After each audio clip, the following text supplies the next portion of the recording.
बुढोवाला पनि फाइनली भेट भयो। बुढा कति वर्ष भयो गरे हजुर?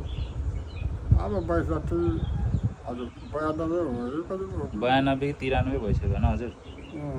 93 भइसक्यो। बुढा चाहिँ अलिकति चाहिँ पहिलाभन्दा हल्का दुब्लानु भएको रहेछ। के हुन्न अझै त हष्टकष्टै छ। अहिले त हजुर त हिँड्नुहुन्छ होइन? पुरा दौडिनुहुन्छ है विचार बुढा हाम्रो। म यसको चिन्हले गर्दा बिमार भएर त्यो 4 गरेर लैदिएको थियो त। मलाई के सतायो चाहिँ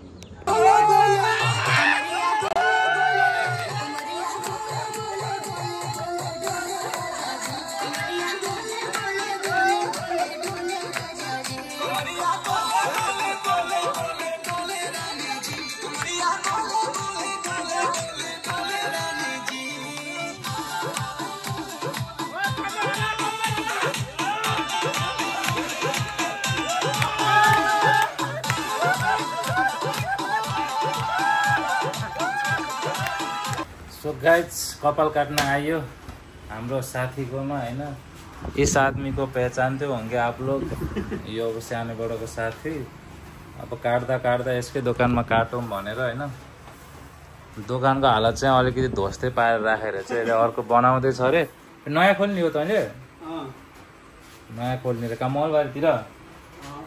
मलबारतिर दोकान खोलिँदै सल चाहिँ यहीँ काम चलायो बरुवा। पहिला यसको दोकान चाहिँ उतातिर थियो।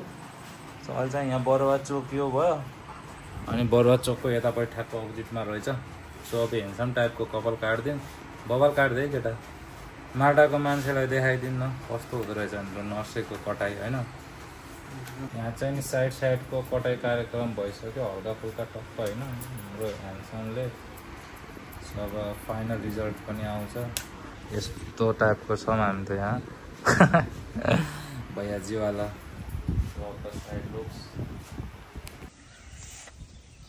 शाबास बसोवाला मिला भनेको कोही पनि छैन त्यहाँ।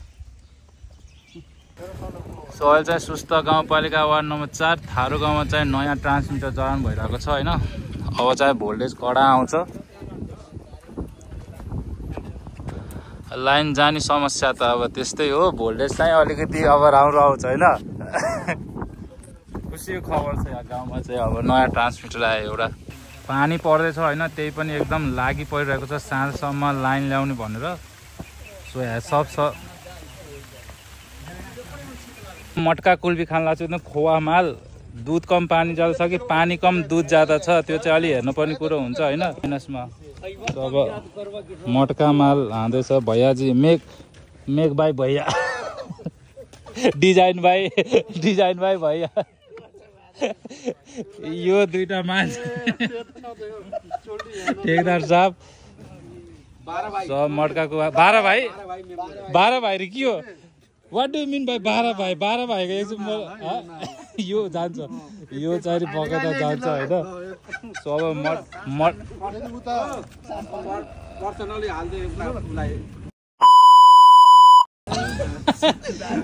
यो चाहिँ हल्का म्युट हुन्छ होइन। मटका माल खानको लागि मटका भनेको डुप्लिकेट मटका पो रहेछ। मैले त यस्तोवाला मटका होला भनेर सोचेको थिएँ। यो वाला मटका रहेछ। त्यही पनि केही छैन। भैयाले मुस्कुराउँदै बनाउँदै छ। मटका कुल्फी खान बोलाउँछ आऊ भनेर कोही पनि नआऊ है। पैसा छैन। आऊ के गरे त्यो उसको आऊ यस मटका कुल्फी होइन दाइ लनु। ओके जेलमै आओ मटका खाओ सोल्टी खाओ। यो भैया सोल्टी केही हुन्न अङ्कल लनु। यो सहयोगी यो सहयोग है। यो माल्टाबाट आएको आइसक्रिम खुलाएको कि सोल्टीहरूलाई। यो आधा माल छैन अलिक मजाले भसेन क्या हो। आओ अब ठिकै रहेछ। पहिला हामी सानो हुँदा अलिक प्योर माल पाउँथ्यो। आजभोलि चाहिँ अलिक पानी मिसावट ज्यादा हुँदो रहेछ। यो जलिरहेको यो दिइसक्यो भ्याइसक्यो पानी गएको कि आइसक्रिम गएको। यति छिटो कसले खान्छ? लाटा कान्छे चिया नि खानु यति छिटो यार। भैयाको मिठो छ।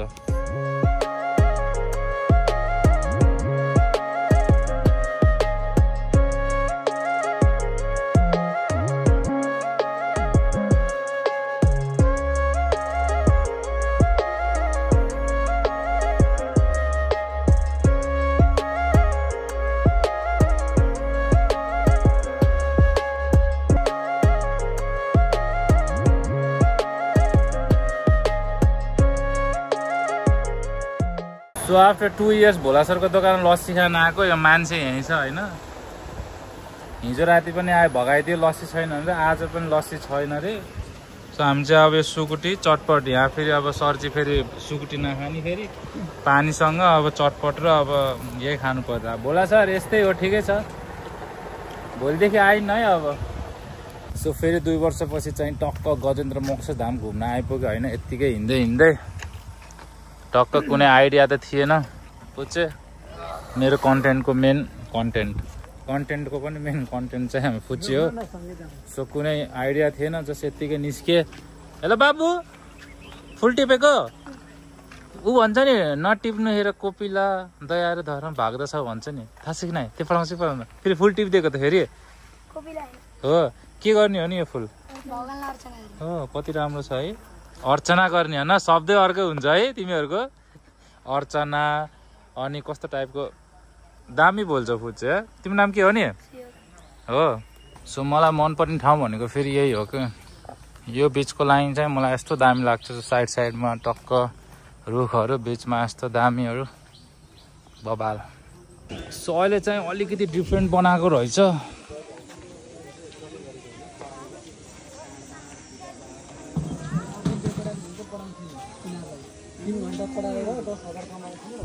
सो अलिकति भयो नि फरक बनाएको रहेछ। यो चाहिँ म हुँदा थिएन होइन, यो हात्ती चाहिँ।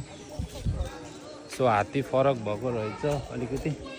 सो यो मन्दिर त अहिले यो बनाउनभन्दा पहिल्यैदेखि म यहाँभित्र घुम्थेँ। यस्तो दामी दामी छ नि। सो अहिले चाहिँ नि मन्दिर बन्द छ क्या हो कि खुल्लै छ? कुनै खुल्लै होला।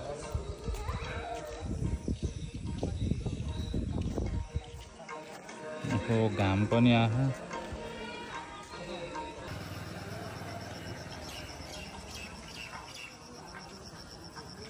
सो यहाँ चाहिँ अहिले हिँड्नु यो गणेश भगवानहरू चाहिँ टन्नै हालेर चाहिँ हात्तीहरू चाहिँ यो पहिला थिएन। अनि यहाँ मूर्ति पनि रहेछ, कस्तो राम्रो रहेछ। कुन भगवान हो यो चाहिँ अहिले नयाँ बनाएको रहेछ। सो दामी। सो यसलाई पनि पेन्ट सेन्ट गरेर अर्कै पेन्ट गरेको रहेछ क्या हो।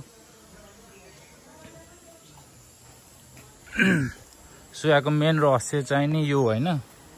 सो मैले पहिला पनि हालिदिएको थिएँ, अहिले पनि स्क्रिनसट गरेर पढ्दा हुन्छ टक्क। यसलाई गजेन्द्र मोक्ष धाम चाहिँ खास किन भन्ने हो भनेर सो यता इङ्ग्लिसमा पनि लेखिदिएको छ। सो यसलाई चाहिँ स्क्रिनसट गरेर पढ्दा हुन्छ होइन। राम्रो छ, पिसफुल एरिया घुम्न आउनको लागि एकदम।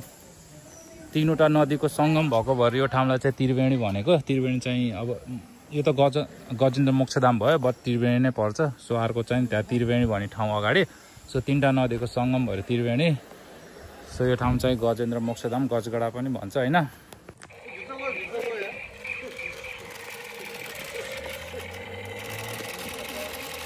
टेङ्गो चार्ली कमान्डो